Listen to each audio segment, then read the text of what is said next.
All right, what is up tonight? We are back with another episode of NFC Beast. This episode, or sorry, week 3 review, week 4 preview. So I'm joined by Big Time. Big Time, how you doing tonight? Oh my goodness, we gotta y'all have to forgive me. I got a lot of stuff going on over here. I'm doing fine. Give my Sam, just go ahead real quick, take over real quick. I'm coming back. Okay, sounds good. Big Time will be right back, and I'll go ahead and lead us off. But we're going to go ahead and look back at the week 3 games from obviously this past weekend, there were some shockers here. Let's start off with that Dallas Cowboys Arizona Cardinals game. I mean, 28-16. You look at the Eagles 25-11, and most shockingly was the Buffalo Bills losing 37-3. So we'll go ahead the Washington Commanders losing to the Buffalo Bills 37-3. In this game, I think Sam Howell finally kind of came back down to earth, which I was surprised to see personally. I've been a big fan of what he's been able to do so far this year, but he threw 4 interceptions, no touchdowns. Really, just the Bills were able to get in his face, threw him off his game, and it was one of those situations where he just looked like he was an inexperienced young quarterback, like he is. They didn't get much help from the run game with Robinson only running for about 70 yards, and then on the flip side of things, they let the Bills running game run all over them. Josh Allen had 46 yards, 98 yards from James Cook. Latavius Murray got involved, and Damian Harris as well. So just one of those crazy games that kind of got out of hand. And we got a couple other people to join us now. How's it going, Martin? What's up, Sam? Slim Shady. What's going on, man? Not a whole lot. How you doing tonight? I'm good. I'm chilling, man. I got caught up in that South Carolina game, watching it, trying to root for not for my team, but just trying to root for South Carolina. Hey, that's perfectly understandable. Well, I was actually just talking about the Washington Commanders and Buffalo's Bills game, so I know you've got some thoughts on this one. Yeah, I got some thoughts on it. You want me to go ahead and dive in? What's up, Big Time? Yeah, Um, absolutely. yeah. Well, I was hoping that Washington made that game competitive. I mean, Buffalo was kind of up and down for the first 2 games of the season. So I figure, Washington, even though they came back in both games against Arizona and Denver, the Denver game was more impressive to me because they was down 18. They was able to come back in the game and put up some points on Denver. I didn't expect for them to not kind of like underperform in the Buffalo game. Um, the offensive line still is an issue. It's been an issue since last year, even though we could have made the playoffs. But just looking at it is that you got a young quarterback in Sam. Even Sam has not helped himself a little bit because he was holding on to the ball. He can make the throws. He's very athletic. I just want to see him more move out the pocket a little bit, where he don't have to sit back there as a sitting duck. And that's what it was because the Bills was playing. They was blitzing. They blitzed so much in that game. I mean, giving up 9 sacks. They almost had 10 sacks in that game. That remind me of when Carson Wentz was back when Philly blitzed us for like 7 sacks in that game last year. But hopefully we learn from that. The game was 16 zips still going into the fourth quarter. Washington did move the ball. They just didn't. They execute so poorly. They didn't. The receivers didn't help out Sam Howell none. The running game was the X factor in that game because Brian Robinson had 10 carries for 70 yards. You could have really ball control Buffalo with the running game and set up some quick passes here and there to get a little bit. Sam did use his legs a little bit here and there, but there was too much miscues. The sacks, the turnovers. I mean, 4 interceptions, 1 fumble. You can't do that against a great team like Buffalo because the fact of the matter is Buffalo, yeah, they might not put the points up right then and there, but after a while, if your team is not really scoring, and your defense keep coming out there, they're gonna fall apart. They're not gonna be able to, and that's what happened in the fourth quarter. They couldn't do it no more, and Buffalo just started adding points on the board. The game was pretty tight until that fourth quarter, but I don't. That game was just so bizarre to me. I wanted better production in that game, a better showing. Even if we did lost that game, at least you would have had a better showing. But I don't know, man. It just, I don't try not to point the finger too much on the team, but I have to be critical because when it comes to that team, it seems like fans of the team just don't know how to be critical of the team. I want the team to be successful, but I have to be critical of some points. I blame Eric Bieniemy, I blame Sam Howell, and I blame Ron Rivera. And Ron Rivera, he makes all the decisions. You should fix the offensive line. 100%. I mean, definitely showed up pretty poorly in this game. I mean, I can't believe that 8-9 sacks. I mean, just an unbelievable performance by Buffalo's defense, and unfortunately taking advantage of some of the holes in that offensive line, like you spoke about. Mm-hmm. Yeah, definitely very interesting to see how this has all played out for Washington so far. Big Time, do you have any thoughts? My thought is, first of all, what's up, everybody? What's going on, Big Time? We got a echo going on. Do y'all hear that, or is it just me? Could be me. Hold on. I'm almost a whole second behind. I tell you what. Let me take this off.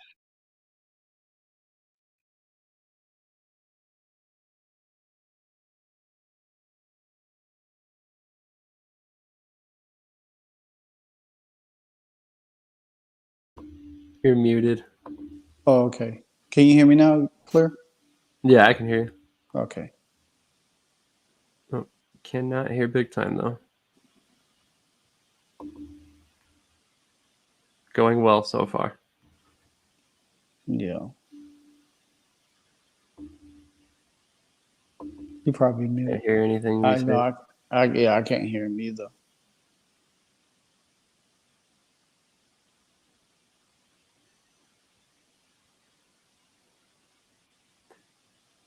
Sounds like we're having some audio issues. Give us just a second. We'll see if we can get that figured out.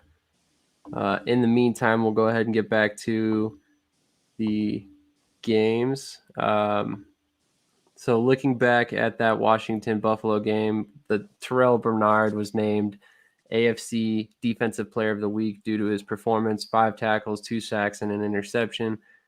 He was a big part of the reason why this defense just kind of took over the game. Mm-hmm. Leonard Floyd, 2 sacks as well. Ed Oliver, 1.5. Daquan Jones, 1.5. Just pretty impressive to see the performance all the way around as far as defense goes. Again, just a poor outing by Washington. I think this doesn't really show the talent level that they really have there. I think they're much better than their performance in this game, and I think that they'll definitely bounce back this upcoming week, but we'll get to that here shortly. Let's see if we can get Big Time back on here. All right, that should be good now. Yep. All right. Well, let's go ahead and move on to that Dallas game against Arizona. So why don't you go ahead and kick us off with your thoughts on this game? I'm still recuperating. That's what I'm doing. Last week when I was here and all on my show, I said that the Arizona Cardinals don't belong on the same stage as us because I didn't see no way that they should win that game, period. And we made them, bottom line, without taking too much time, we made them look like the world champions. The bottom line. We got whipped in every phase of the game, offense, special teams, and what obviously was shocking to me was that our defense was nowhere to be found. There's nowhere in the world that they should have allowed Josh Dobbs and James Conner to dominate. So we got whipped. That was just the bottom line. There's no other way around it. Highly embarrassing. 220 yards on the ground. And with all this talk about how, quote unquote,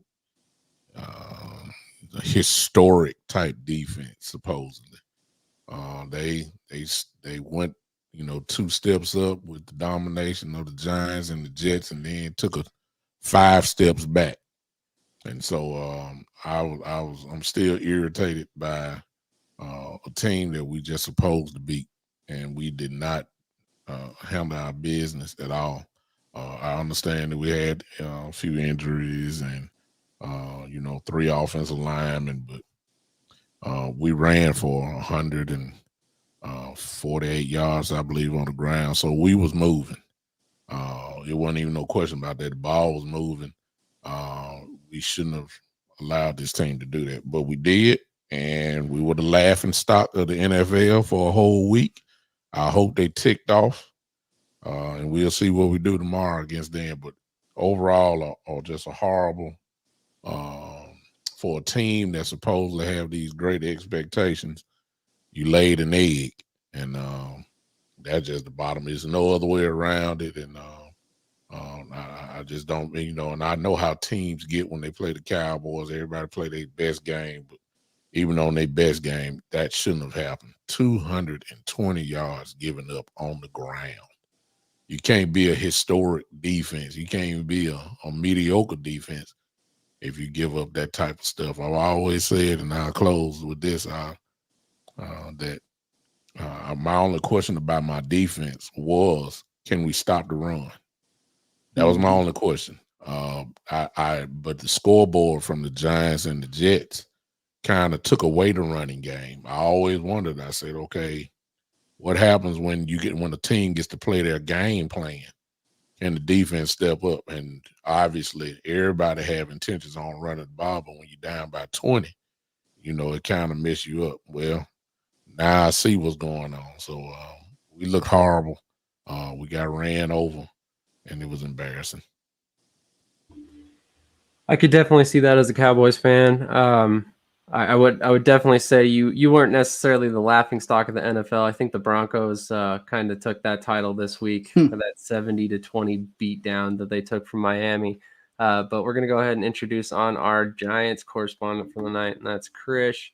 Krish, what are your thoughts on this Cowboys Cardinals game? Yeah, the Cardinals came out. They came out firing. The NFL is all about game plan. What game plan you have against a certain defense, and their game plan was just to run the ball, and it worked. Joshua Dobbs. I'm a huge Joshua Dobbs fan. I've been a fan of him since he was at Tennessee, and I think he's so elite in what he does in his system. The system is catered towards him. Mm-hmm. Drew Pettering, he's their offensive coordinator at Arizona. He was the quarterback coach for the Cleveland Browns. So he has familiarity with Josh Dobbs. That's part of the reason why he got traded there. But I think he's done a great job catering to Josh Dobbs' skill set, and the Cowboys weren't ready for that. I think they had a totally different game plan, and I was kind of expecting the Cardinals to beat the Cowboys, to be honest. Really interesting. Definitely would not have pegged that myself.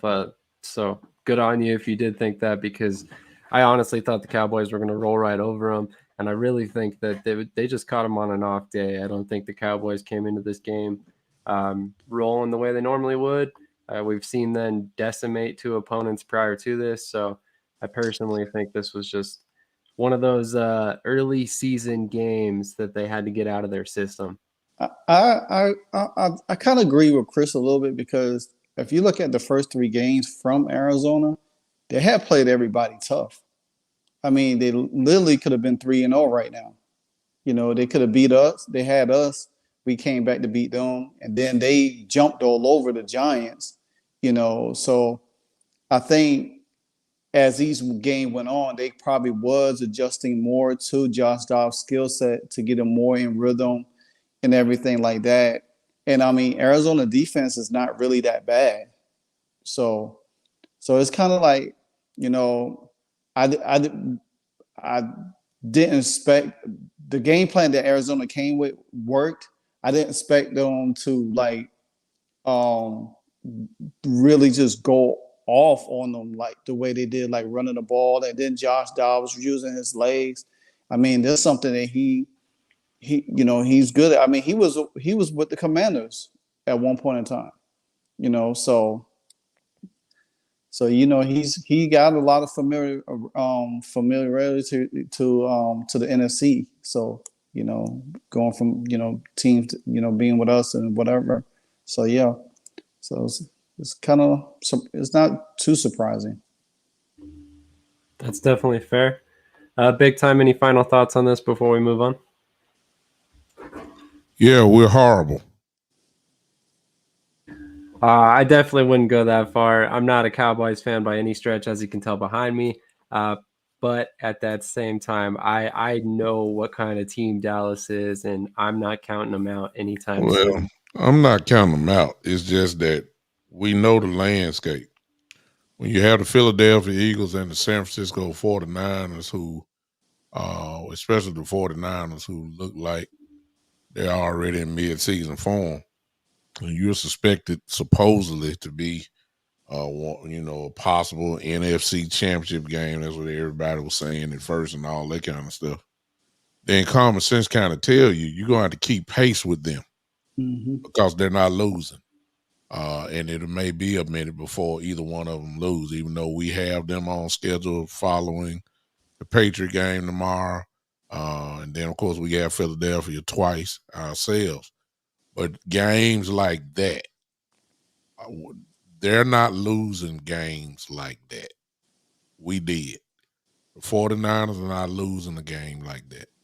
You tell their style of play. They don't lay eggs. Not like that. Philadelphia, even though they're not, they're kind of struggling, I guess if you want to say that, but they're struggling and winning. And they may struggle, but the good teams show up. They just don't lose games like that. And when you're talking about, everybody want to go to the playoffs, well, you got to win the games to get to the playoffs. And if you're talking about, last year should have taught us that, we won 12 games, but Philly won 14, 15 games. And 12 games, you usually win your division. And 12 games, you usually have you in the hunt for home field advantage. But 12 wins gave us straight a ticket to Tampa Bay in a wild card game with a team that won their division with 7 wins. So you don't have time to lay eggs. You just can't lay that egg. You just can't. And we did, and we'll see now.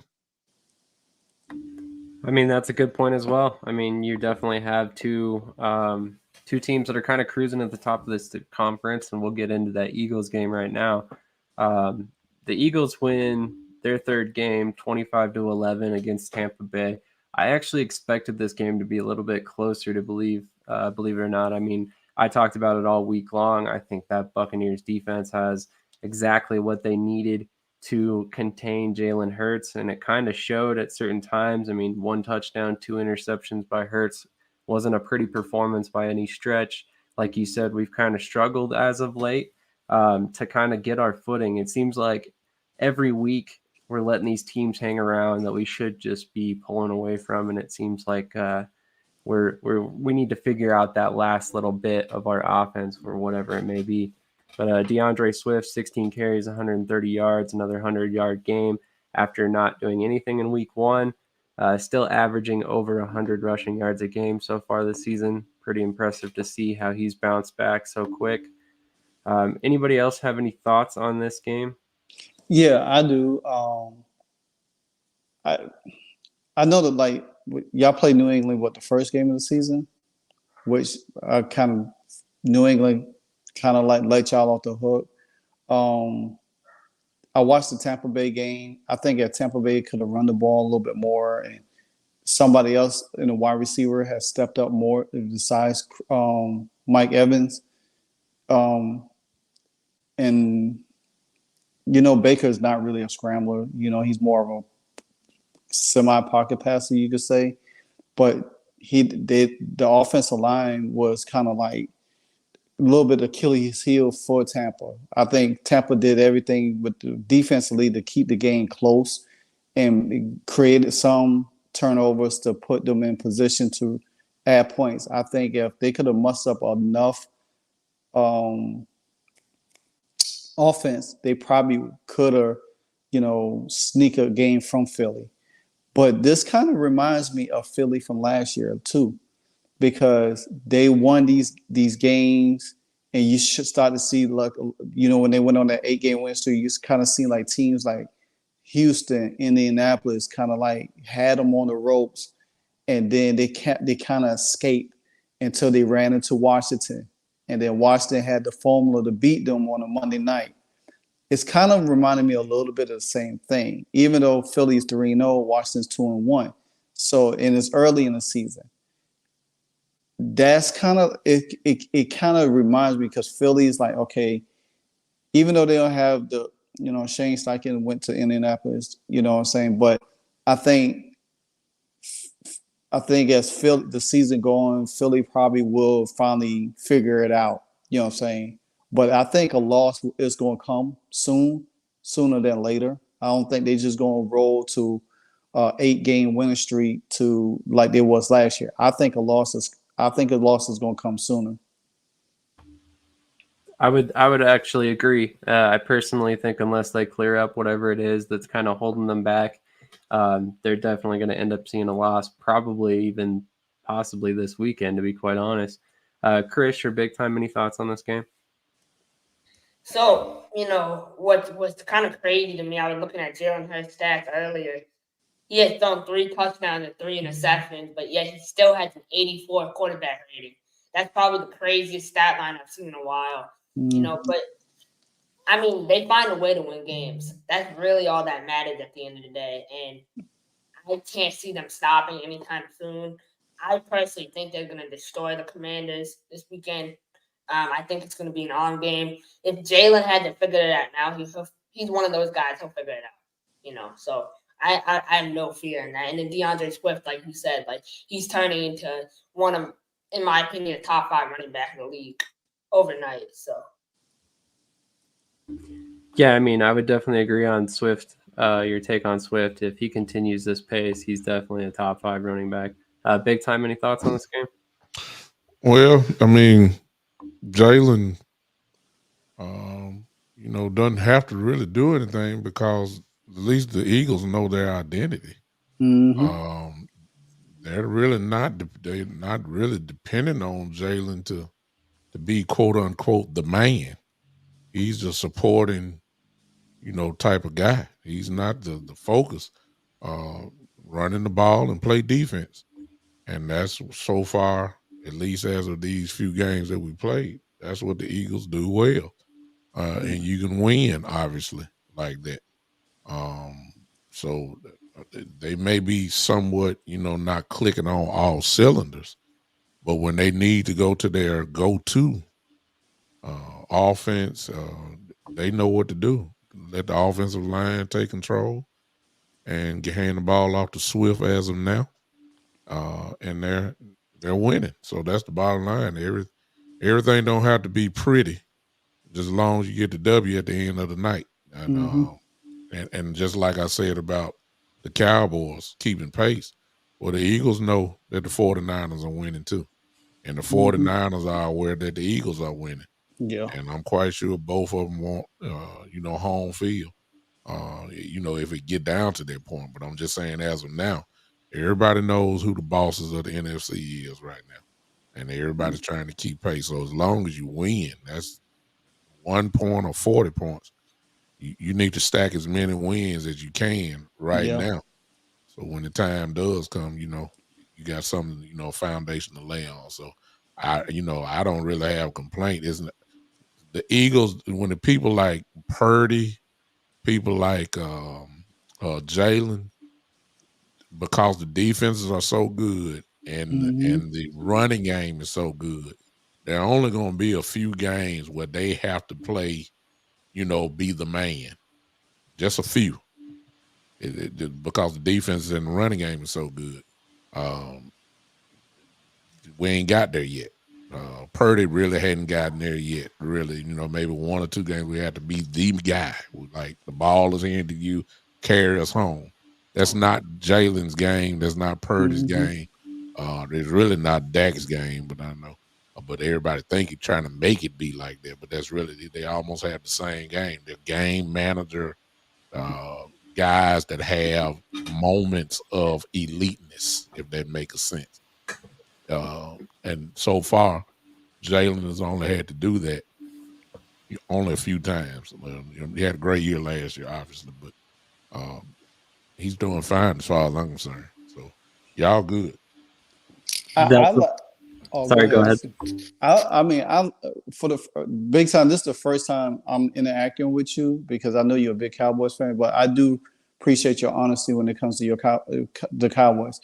A lot of people just don't critique their team, the way it needs to be. You know what I'm saying? Because just thinking that he just broke down all of the quarterbacks, Dak, Jalen, and Brock Purdy. They managed the game. A lot of everybody else in the AFC, we're going to take Kansas City out of the equation, you know what I'm saying? Because that's a whole different beast by itself. But you have to have great defense around these quarterbacks that you can't throw the ball in their hand and say throw for 400 yards to win games. It just don't work for them. It's not their game. It's not their game because you see when you throw it in Dak's hand, it might work for a minute, but you best be sure a turnover's coming. Yeah. Jalen had to throw the ball a lot this year. Even though he got one of the 2 good receivers on the team, but he ain't had to throw it. They were using the run game. Same thing with San Francisco. They know Purdy got hurt, so they working him back. So what are they doing? Giving the ball to his playmakers. McCaffrey is taking a lot of pressure off of him where he don't have to do much. So, and then you got the great defense to support them. So that is really the recipe for them. But can that take them to win the Super Bowl against a team like Kansas City? If the Kansas City was to come back, who knows? Maybe, maybe not. Yeah. And can I add to that? Because this is go for it. Well, just to add on to that, when you have a AJ Brown, for instance, and a Devontae Smith, but particularly AJ Brown, because of his size and the way he's built, and he's just a gigantic receiver.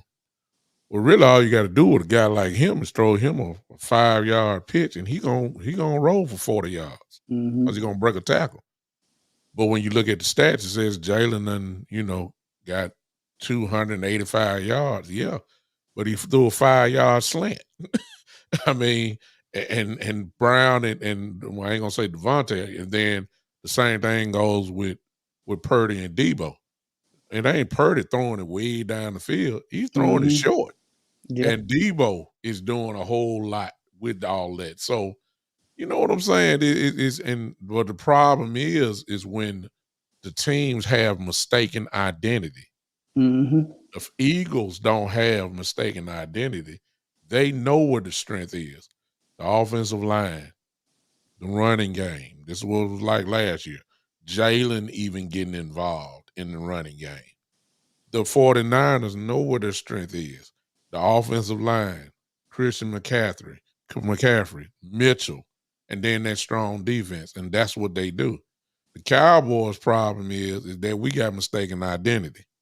We're trying to make Dak Prescott an MVP candidate when that's not his game. His game should be he's above whatever a game manager is and good, being real good. Whatever that word is there, that's what Dak is.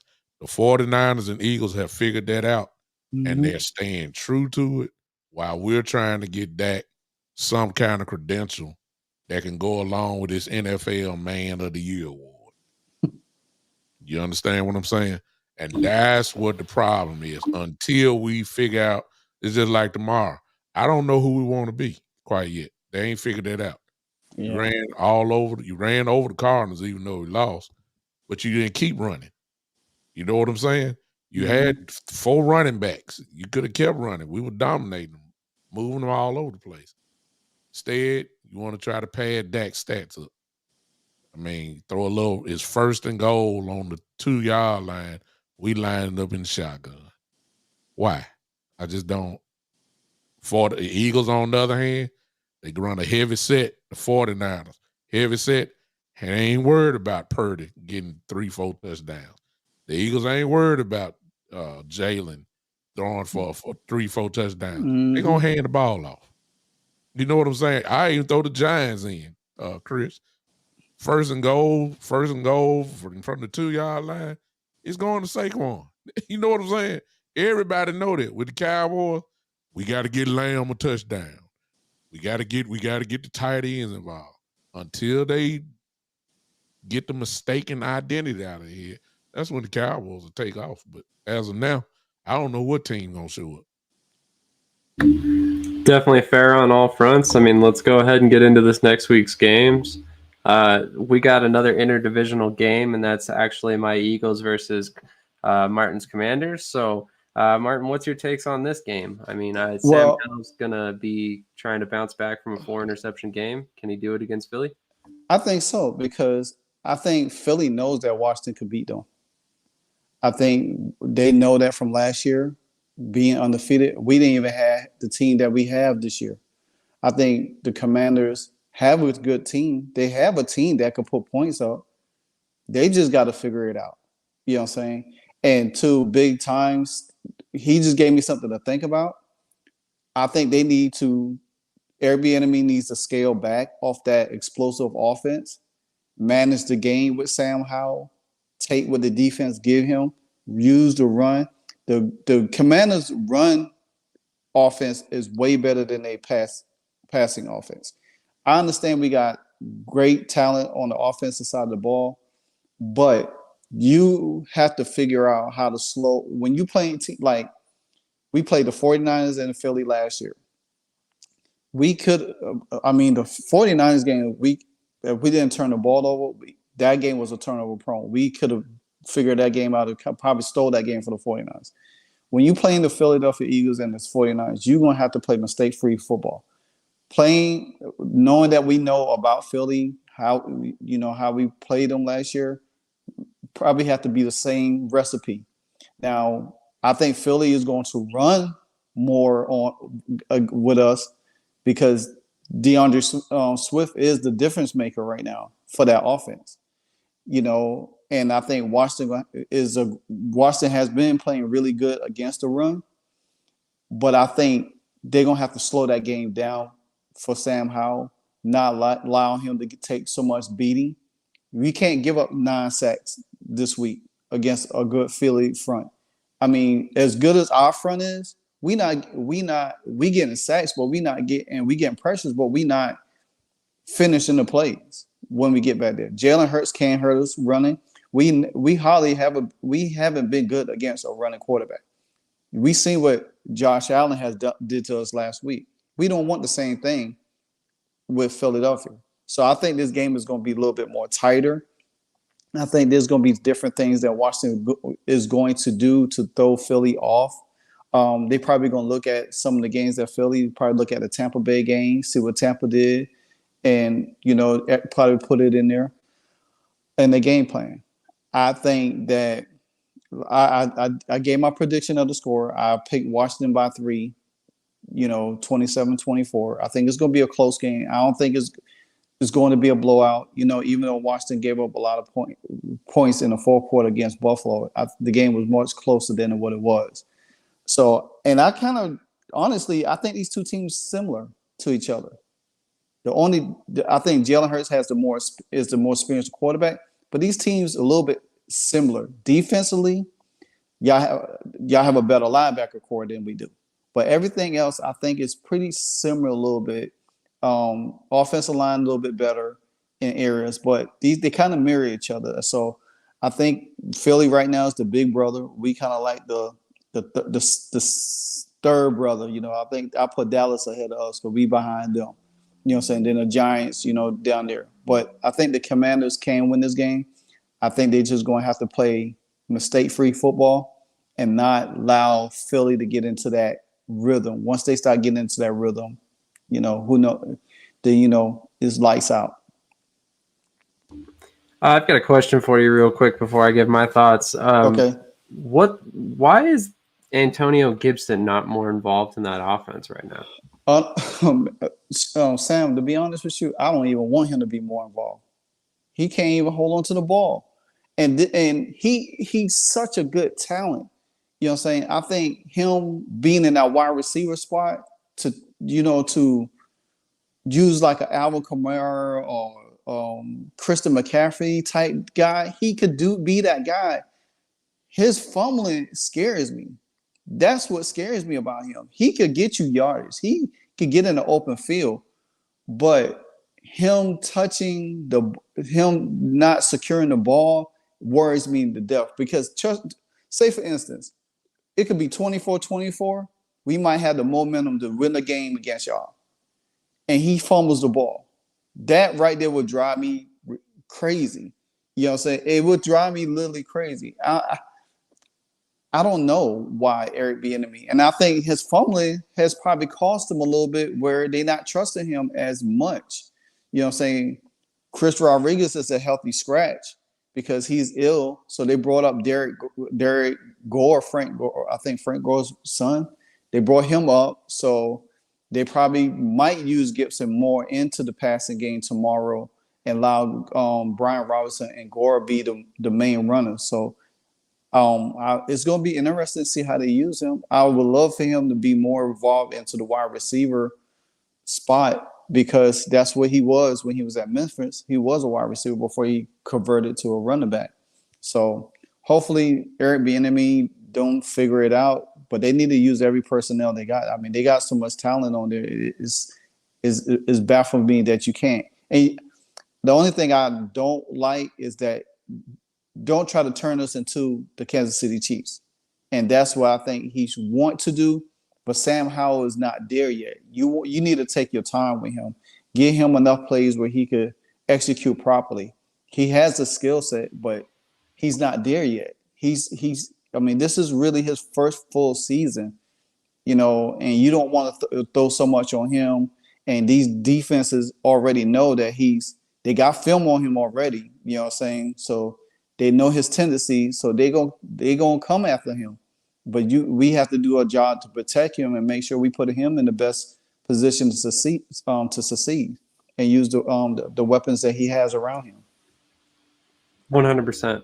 Definitely understand that. I mean, to your point, Gibson's fumbled 11 times in his career, lost 8 of them, and a lot of those have come at key moments. So definitely not necessarily entirely a surprise to see him playing the second fiddle to Brian Robinson, but yeah. I guess I expected a little bit bigger role for him is all.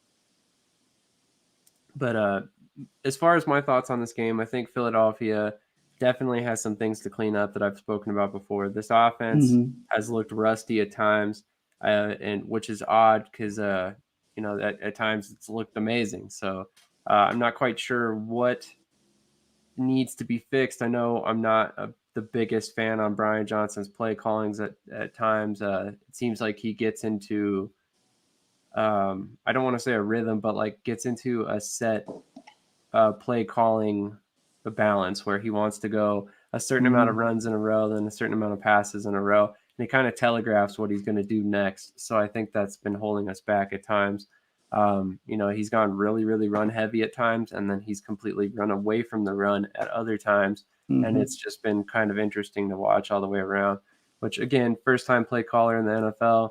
We expected some rough moments right off the bat. Hopefully he cleans it up as we go, but I don't think Washington is a team that you're going to look good against when you're trying to fight against that defense. I mean, they've got an amazing amount of talent, especially on that front four. Honestly, probably one of the best defensive lines in the league, next to maybe San Francisco and Philadelphia and Dallas, really, truly. So there's a lot of talent there, but this game could really go either way. Like you said, last year they were able to defeat us. So I think that this is a game where ultimately Philly is coming into it with that mindset that we could be beat and we need to be on our P's and Q's. So I think we're going to come into this game prepared. I ultimately think they're going to take home the victory and come out of this 4-0. But like you said, I think it's going to be a close game. Probably whoever holds the ball last and scores last is probably going to end up being the winner of this game. And I think somehow, some way, that's going to come down with Philly. Last second touchdown with Jalen Hurts probably being the runner for that matter. Anybody else? Sorry, go ahead. Also, just a little touch on that for a quick second. We didn't have Chase last year, and Chase is here this year. So that's going to be a little bit extra more motivation, you know what I'm saying, for this Commanders defense. Absolutely agree. And actually, he's the scariest member of that defense, if you ask me. Chris, any thoughts? Yeah, so, I love what Martin said, and I agree big time. But my biggest thing is, why are the Commanders not utilizing De'Ami Brown more? I'm a huge De'Ami Brown guy. Him and Sam Howell already have that North Carolina connection, and he's really, really good at one-on-one matchups. He's really, really good. So he had the speed, the size. I don't understand why they're not using him more. Overall, I think this game is going to be really interesting. I have it at 28-14. I think it could get uglier depending on what kind of offense we see. Sam Howell, I feel like, is not confident enough yet, and they need to get him there. They need to kind of speed up that process a little bit, I mean, with all the good quarterbacks coming in next year in the draft, I mean, this is really, really a big game for Sam to prove himself against in my opinion, you could argue, or I think a top 3 defense in the league. For sure. Big time. Any thoughts? 2 things. I heard what Martin said, but this is a game where you're gonna have to use Antonio because Robinson ain't gonna be able to carry the load by himself this time. It's gonna be a beat up type game. Philly is good against the run. You're gonna have to let Gibson go. Why he's not playing, I believe that may go back to y'all's off-season type thing. There's a lot of guys that went into the doghouse with the enemy, and not saying that he's one of them, but if he's not playing the position that he kind of played, or at least touching the ball a lot, and not that Robinson is just so great, but he is good without a doubt. But I think this game you're gonna need, a double dosage, lightning thunder type thing. So I wouldn't be surprised if he gets, more touches than he did. Second thing is, how many games, Martin, hit me out? Is this the second game that Chase has been back, or is this the third? Yeah. This is he came back in the Broncos game, so this is third. It would be his third. Okay, so with these, with this dude ain't played ball in a year, you know what I'm saying? So they're only gonna get better. And the last time I remember when they was all clicking, they can wreck a whole game. That front four by itself can wreck a game. So I think that Philly is going to have to play the same role, and they got backs. I wouldn't be surprised if y'all see the kid from Seattle this week, Sam Penny, I believe that's him. Rashard Penny. He finally gets something in, because Washington, one thing about him, without Chase, at least I'm just going by the Washington Commanders against us. We couldn't do nothing with them. We couldn't run at all. And that's with Pollard and Zeke. We struggled just with Allen and Sweat. We just, and Chase wasn't even there. You bring Chase back there, man, this defense is going to only get better, period. However, I would not be surprised, Sam, if they flip it on us a little bit, because it's difficult to run. I'm not sure that Washington has enough on the back end that can deal with Devontae and AJ. And I got a feeling that they're going to kind of open it up like that because it's going to be hard to run the ball on both sides of the ball. That's just my thoughts starting off. No, I think you're on point, and I think to what you said. I think if Cool was here tonight with us, I know he's watching. He would easily be the one talking about the fact that Philly's got vulnerabilities in the middle of our defense. So this could be a game where you see Sam Howell take over, honestly, with a lot of short passing game and short to intermediate passing game to try and take advantage of those holes with the linebacker group that's got a bunch of injuries, as well as our secondary. I mean, if you spread us out right now, we're going to be spread pretty thin because we've lost Devontae Maddox for the year. We've got other injuries there as well, and we're kind of rotating through some guys right now. So if you go 4 wide receiver, you're kind of putting us at a disadvantage at this moment.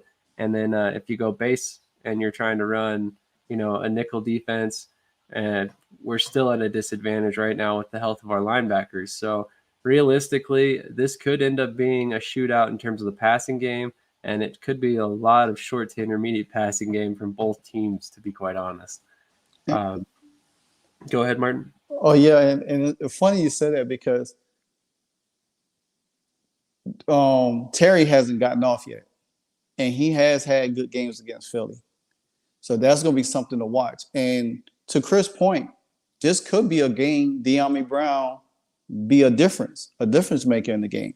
So there's a lot of variables in this game that could happen for both teams. You know what I'm saying? Like Big Tom said, our back end, but we have fared well against A.J. Brown with Benjamin St. Jude's, you know what I'm saying? And, Fuller on one side. But now we got Manuel Forrest back there, Quan Martin, Derek Forrest, Cam Curl. Cam Curl is one of the best safety, young safeties in the game. So it's going to be very interesting. This is going to be a chess match. That's why I said these teams kind of like mirror each other. It's just the Philly has they have the better advantage from quarterback, offensive line, and linebacker standpoint, but everything else kind of fits the mold. So we thinking run. Both of these teams might want to run to grind it out, but this could be like you said, Sam, it could be an aerial assault to see who's going to get on top. So it's going to be interesting. I can tell you that much. Absolutely, and I'm glad you pointed that out with Benjamin St. Juste and A.J. Brown, because that is a matchup to watch. If anybody can cover the big body that A.J. Brown is, it's St. Juste, who I think is 6'3", 210 pounds or something like that. So definitely a guy that can match up well with A.J. Our guy Cool says Josh Joby needs to work on his technique. Yes, he does, and he's going to have to do it very quickly because he's going to be used quite frequently in that defense moving forward with the way we have gotten health-wise. But let's go ahead and move on to that Patriots-Cowboys game. Tomorrow, 2:25 kickoff for Mountain Time. 4:25 Eastern. Big Time, why don't you go ahead and kick us off on this one?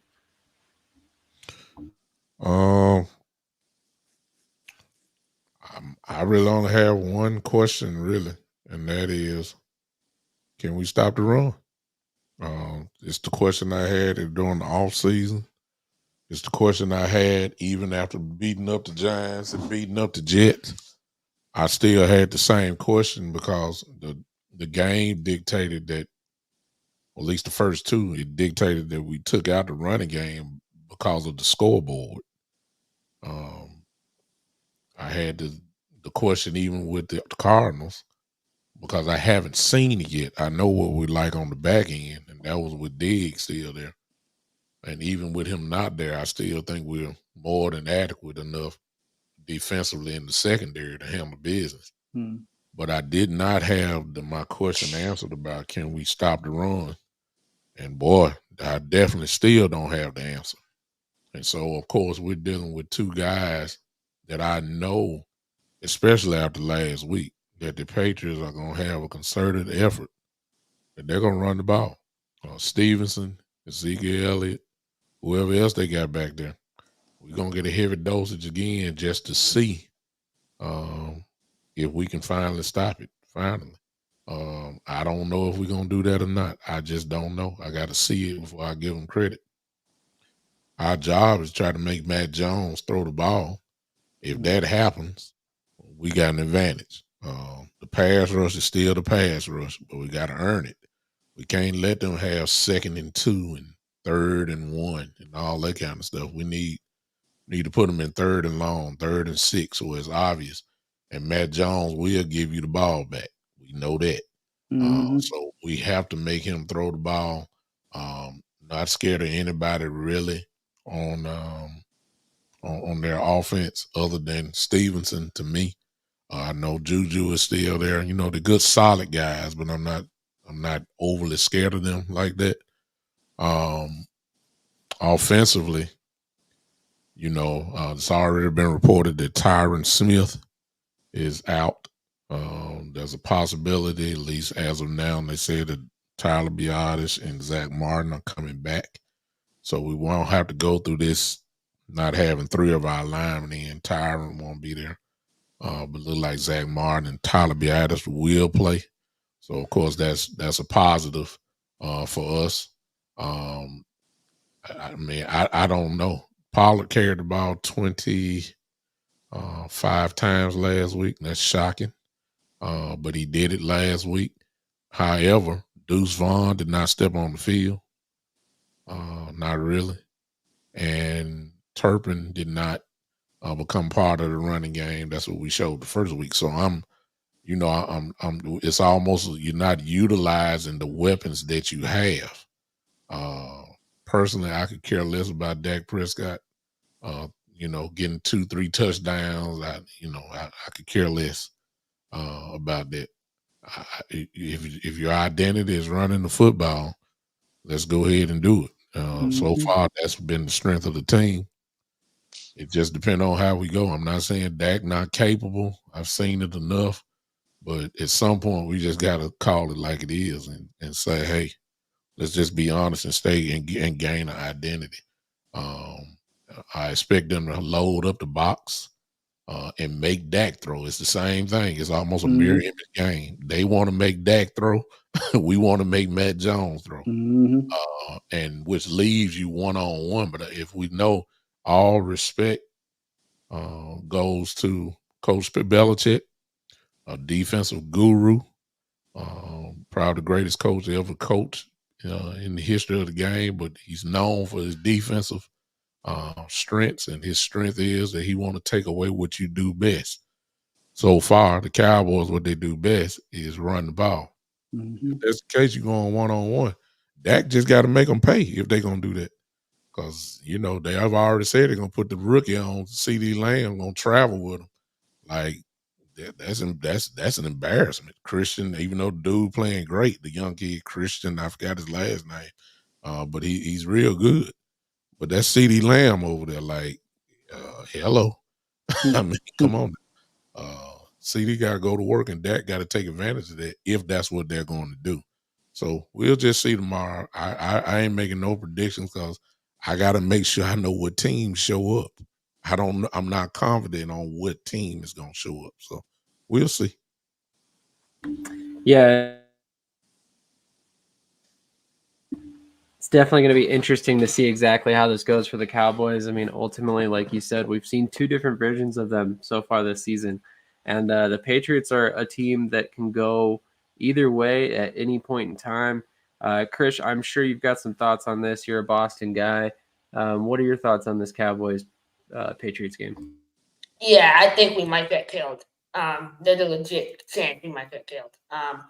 Matt Jones, last game looked not great. The offense was slow. If we start slow against Dallas, we're screwed. Like, we are screwed. And Dallas is a team that can get on top of you fast. Christian Gonzalez is going to be matched up against CD Lamb. I like that matchup, but I don't like it at the same time. I think he can win it for the most part, but I mean, CD's like one of the best receivers in the league. And overall, I mean, the only thing I can count on for this game is the running game. So I'm really hoping that Zeke has a big revenge game against the Cowboys. But I'm going to caution on the side that might not happen. So I currently have the Cowboys winning this game 23-10. Interesting. Martin, do you have any thoughts on this game? Yeah, just a few. I think you're gonna see a lot of Hunter Henry for the Patriots. They utilize the tight end very, very well. I think because they want to give Matt Jones a security blanket. So especially if Dallas defensive front is going to spec run, with Zeke and Stevenson. So you want to give Matt Jones some quick throws out of the pocket to loosen up that defense just a little bit, where they could run the ball a little bit effectively. Like Big Time said, Bill Belichick is the X factor of this whole thing. And I think even though Gonzalez is going to be matched up with CD, I think he pretty much probably will have a safety over the top where to get him some kind of help. I don't think he's going to be able to deal with CD one-on-one the whole game. He might have him. There'll probably be some mixed coverage a little bit. They're going to switch up a little bit. I don't think he's going to hold him the whole game and everything. So, but Dallas should win this game. They definitely need to win this game. They can't. Say for instance, if the Commanders beat Philly Sunday, they 3-1, Philly's 3-1. Dallas loses, they'll be a game behind. They don't want to fall behind. They have to beat the Patriots. You know what I'm saying? Because the Patriots, they've been in some games, but they haven't figured anything out to win the games. So you don't want to give them confidence too, and they playing in a tight division as well. So Dallas have to take every advantage and knock out the Patriots quick, fast, in a hurry. Because you already seen what the Patriots have done when they played Philly. You know what I'm saying? They are pretty much one of them teams that could hang around and gain confidence, and then all of a sudden you lose the game. Absolutely they can. It's going to be, like I said, an interesting game to watch. Definitely one of those games where you're looking at two fairly evenly talented teams. The Patriots are still a good team, although Mac Jones hasn't been necessarily playing as well as we know he can. Chris, are you still with us? We will be moving on to the Seahawks Giants game, and you're our guy on the night for the Giants. What are your thoughts for the Seahawks Giants game? Yeah, Giants. I looked at the injury report today. Not looking good. Not looking good at all. I think DK Metcalf is going to have over 100 yards receiving. I think he's going to have a game against the Giants. I have no faith in the Giants whatsoever. This team is the Seattle hasn't had their breakout game yet, and this is the perfect opportunity for them to get that breakout game. Geno Smith this year, overall, I have not. I'm checking his stats right now. So he's thrown 4 touchdowns and 1 interception, and 98 quarterback rating. I mean, that's not bad, but I feel like I watched all of Seattle's games this year. That those stats look a lot better than what I was expecting, honestly. I mean, he hasn't looked up to the level he looked last year, so I definitely think this is his breakout game. I got the score right now. I have 35-21.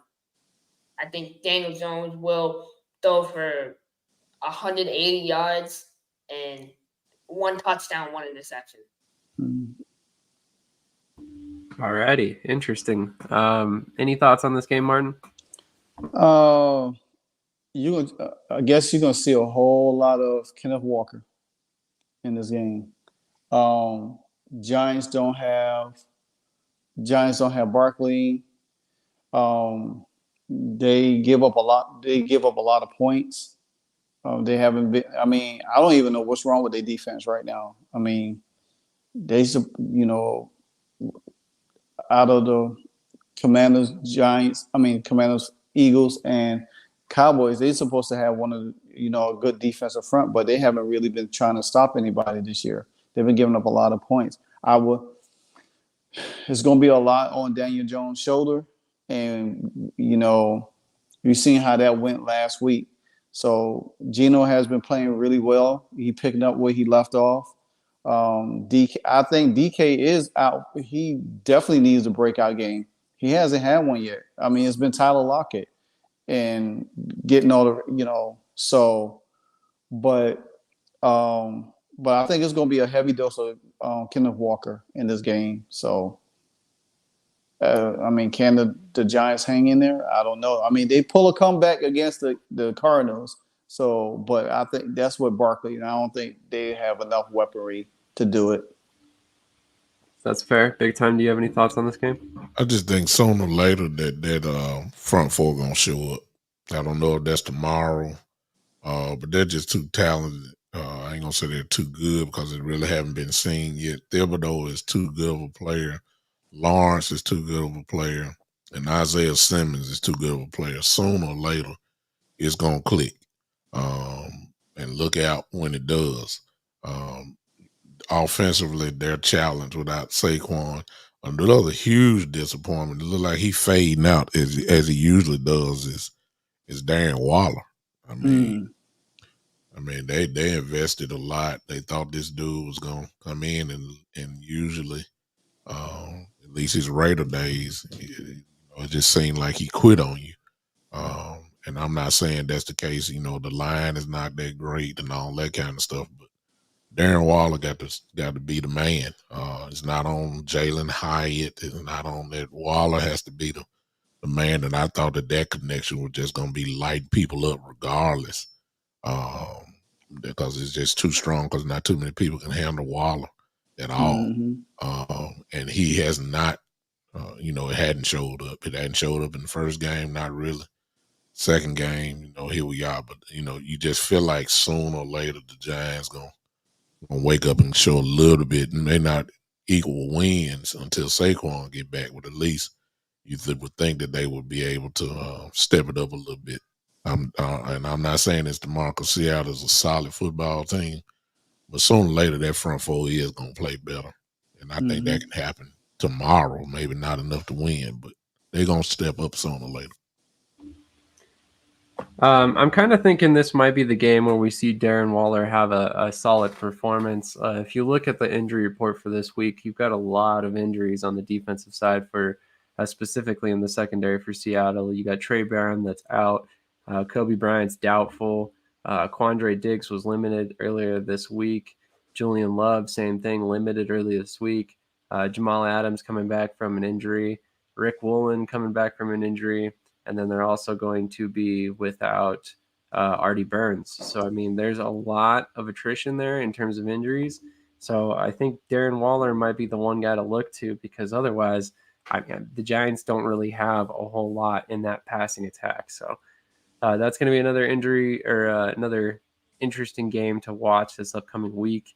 I'm not really sure how it's going to fall in terms of the Giants or the Seahawks. Those are two teams that you could get one team, you could get another team every week. And I think this is going to be another game where it might start off very close and end up very lopsided. Yeah. So real quick, before we get out of here, we were going to look into some of these statistics. And I was slightly surprised to ultimately look at this and see where everybody stood in terms of scoring offense, scoring defense, stuff like that for our division. And after 3 weeks, right now, the Dallas Cowboys are actually the highest scoring offense in the NFC East with 86 points. They're tied for 7th in the league with the Los Angeles Chargers. Basically, right now, as we all know, Miami's pacing the league with 130 points, 70 of which came this past weekend. So they kind of left way up there. Detroit, 106 points. Green Bay, 100 points. Buffalo, 91. San Francisco, 90. Seattle, shockingly, 87 points. And then, like I said, Dallas in 7th. Right behind them is Philadelphia in 9th with 84 points. You go down a little bit further. Washington has scored 58 points, and they're in 19th place. And then the Giants currently are all the way down in 31st place with the 43 points scored so far through 3 games. And looking at the scoring defenses, there's quite a bit of drop off as well. But anybody got any thoughts on where these teams lie offensively so far?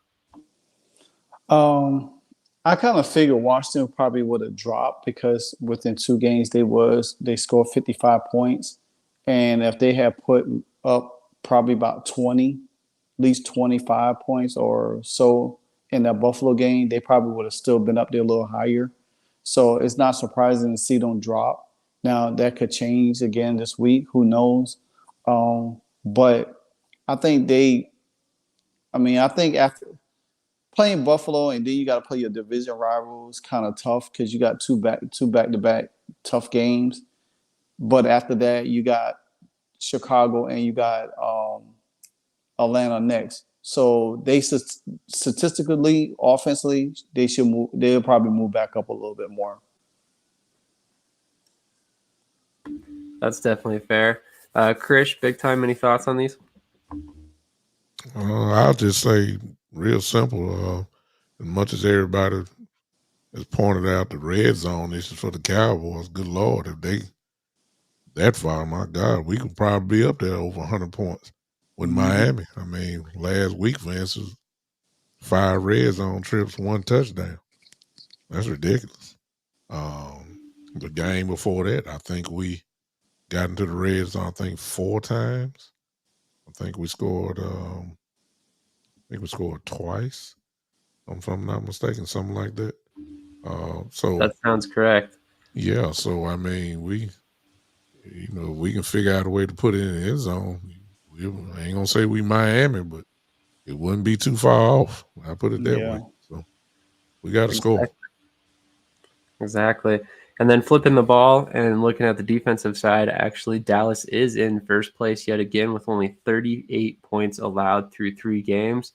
Impressive performance so far, keeping points off the board. Philadelphia is quite a bit behind them with 59 points allowed. They're 11th overall in scoring defense. And then you see Washington down here with 86 points allowed. And the worst defense currently in our division is the New York Giants with 98 points allowed. They're in 30th spot, right above the Chicago Bears, who have allowed 106 points, and the Denver Broncos, who have allowed 122 points. Any thoughts on any of these rankings other than the fact that, wow, Denver looks terrible? Yeah, Denver got everybody beat pretty bad. I think, like I said, for Washington offense could have been a little bit higher. They gave up, they didn't score no points against Buffalo. They gave up a lot of points against Buffalo. They gave up a lot of points against Denver. You know what I'm saying? So scoring defense has to be better. Last year their scoring defense was really good because they was only allowing between 16 and 18 points a game. So they got to get back into that formula of, and I think it starts with the defensive front, and the secondary has to play more sound defense, not just, running around. They got to play as a unit, and all of that all of that scoring drop down. So it's still early, but everything can be fixed. It can be corrected. So I'm not surprised that the Cowboys are there. It was predicted that they would be. And I think that tomorrow, I don't think it's going to be a high-scoring game at all. I think they have a chance to add to that and make it even better. But after this week, here we go. 49ers coming up. Still got to play the Eagles twice. Still got to play Washington. We still got to play Miami. So that's later, much later, I'm saying. So we'll see where we are. And of course, can we avoid any more injuries? We can't afford too many more injuries at all. We got safeties playing linebacker. I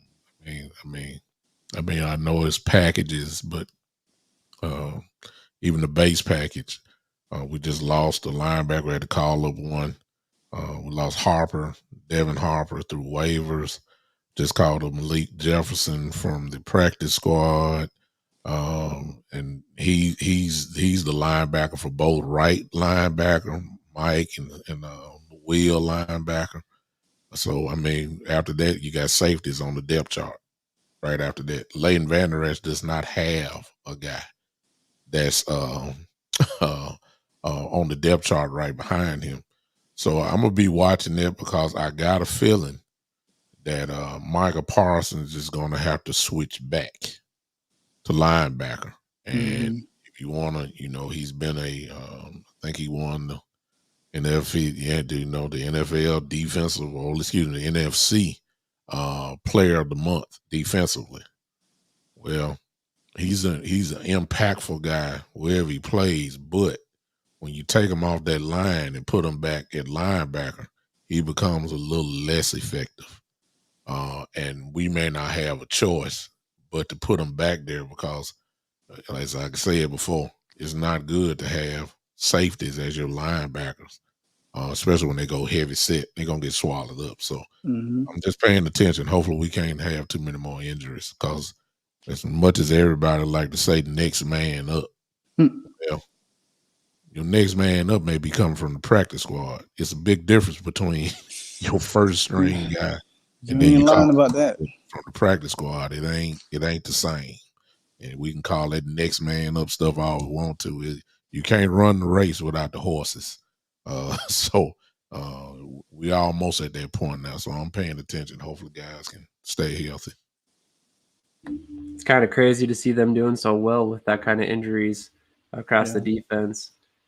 Moving on to the special teams, once again, we find Dallas atop the division with a 76.6 grade. This is via PFF.com, Pro Football Focus, just so in case anybody's wondering. Philadelphia, 12th overall with a 71.6 grade. And then we go down to the New York Giants, which are 30th with a 54.1 grade, and ultimately the Commanders are the last ranked team with a 48.5 grade. I was actually kind of surprised to see Washington ranked so far down there. Martin, can you elaborate on that as to why? I'm kind of surprised, but I mean they invested so much into special teams. Personally, I like Casimir Allen. I wanted him to be that special teams guy, but after Max Milan went down, they went and signed Pierre Garçon. Now, he served his purpose not Pierre Garçon, but Jamison Crowder. My bad. They kind of like the same guys a little bit. Jamison Crowder, I mean, he'd been there before, but he just not as explosive. He's older, you know what I'm saying? And you want somebody that's going to enhance your special teams. It works both ways. You can't give up special team yardage, and you got to get special teams when you get a team 3 and out. And we just had, when teams punt, we don't get great yardage from it at all. I mean, I would love to see somebody get back there and get 20-something yards. So our special teams has not been really good this year, except for Tressway.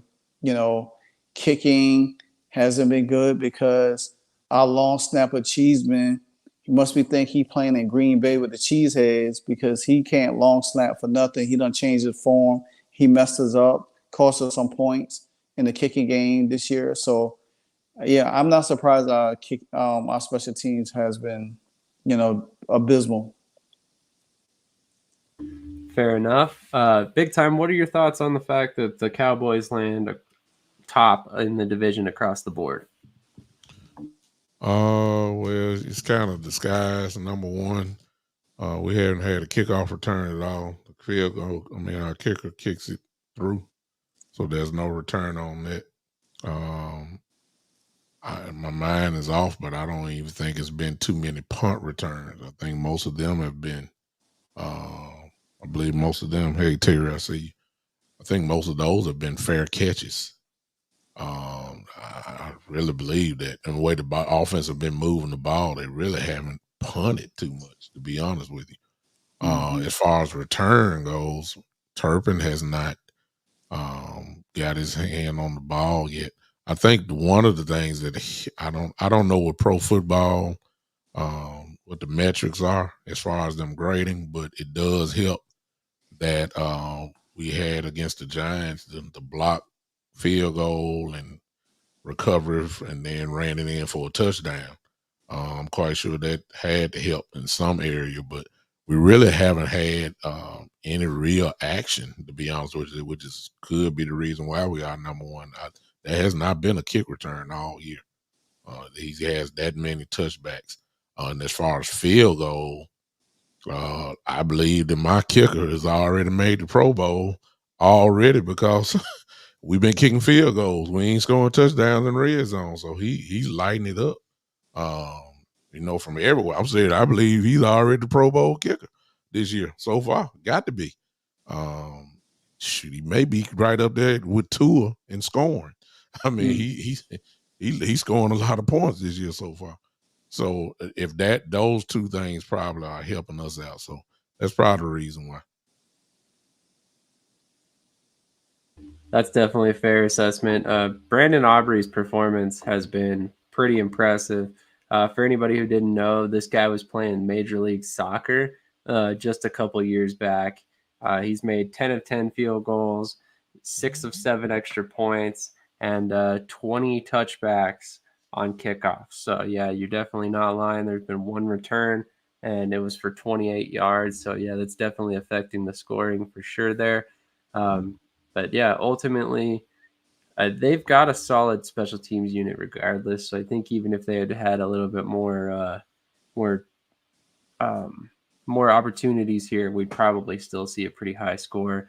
Turpin's an unbelievable returner. Brandon Aubrey, like I just spoke about, been a pretty solid kicker. Their punter also very solid so far this season. So ultimately not entirely surprising. And then also not entirely surprising to see Philly lower in the 12 range. I'm not a fan of the punter situation we've had going on. I've said it multiple times. I'm going to say it again. We should have kept Cameron Dicker. I know that he was playing kicker for us when Jake Elliott was hurt, but he can punt as well. He did it his senior year in college. He was a very solid punter in college for that. So we should have definitely kept him around, especially because of his value as a kicker as well. Ultimately, he's in LA with the Chargers. So we've got Braden Mann there. He's been doing good so far in the 1 week that he's played, but we'll see how things go. Chris, any thoughts on where the Giants lie? Yeah, not good at all. Giants are, in my opinion, they may get a top 7 pick. I'm very, very disappointed with Brian Dable this year, and it furthers my point that just because the coach has success after 1 year doesn't mean anything. You have to have long, sustained success. And one example that I use of that is former Atlanta Falcons head coach Jim Mora. Jim Mora came over and coached UConn football. The first year they went 8-4, now they're 0-5 this year. So it doesn't really matter after 1 year. I think people got a little too overhyped about the Giants. They need to fix that defense ASAP if they have any chance. And my biggest thing is, where had Tavon Thibodeau been? I have not seen Tavon Thibodeau at all this year make an impact. He made an impact, but not a first-round impact. So I'm looking to see more out of him. That's definitely fair as well. Any final thoughts before we go ahead and get out of here tonight? And if after your final thoughts, go ahead and shout out your channels, where we can find you, what you got coming up next. Let's go to Big Time first. Hey, no final thoughts. Cowboys get their act together. That's one thing. Not I'm gonna be talking about them bad. I'll be on tomorrow not tomorrow morning, but tomorrow prior to game time. Simply go to the Big Time Show for those that do not know me. Big Time Show on Facebook or YouTube. I'll tell you everywhere else once you come, but those are 2 ways you can definitely catch me. I'll be live tomorrow at some point before the game starts. But good hanging with you guys on the night. We'll do it again. Absolutely. Thanks for coming. We appreciate it. Martin, where can we find you, and what do you got coming up next? You can find me on YouTube, Livewire Sports Media. You can always find me participating on the NFC Beast on Saturday nights. Also, college football's showdown on Saturday morning with Chris and Coach Dante. Plus, you can find me on both of my shows, The Commanders, The Aftermath on Mondays, and Miami Hurricanes Kings on the Daily on Tuesdays. And then I'm on Facebook, Twitter, and Instagram. Very nice. Any final thoughts for the night? Yeah, Duke is beating Notre Dame right now. Wow. Interesting. I have a Would lot of not have money in guessed that that. game, so a lot of money. So I can't afford to lose. So. All right. Well, Krish, you're up, man. Where can we find you? What are you doing next? And then also, what are your final thoughts for the evening? Yeah, you can find me on obviously the Shady Sports YouTube. I should have a couple interviews coming up maybe in the next couple of days, trying to work out with some players or whatever. But my betting article, betting posts, and then my final thoughts would be the NFC East is in an interesting spot as a whole. So this week is going to tell us a lot that we need to know for the season. So I'm really excited for this week. Every week of the NFL continues to get better, so I can't wait to watch football tomorrow. I 100% agree. I can't wait to see these games. I definitely think this is going to be a very division-defining week for sure. There's some games in here that will tell us a lot.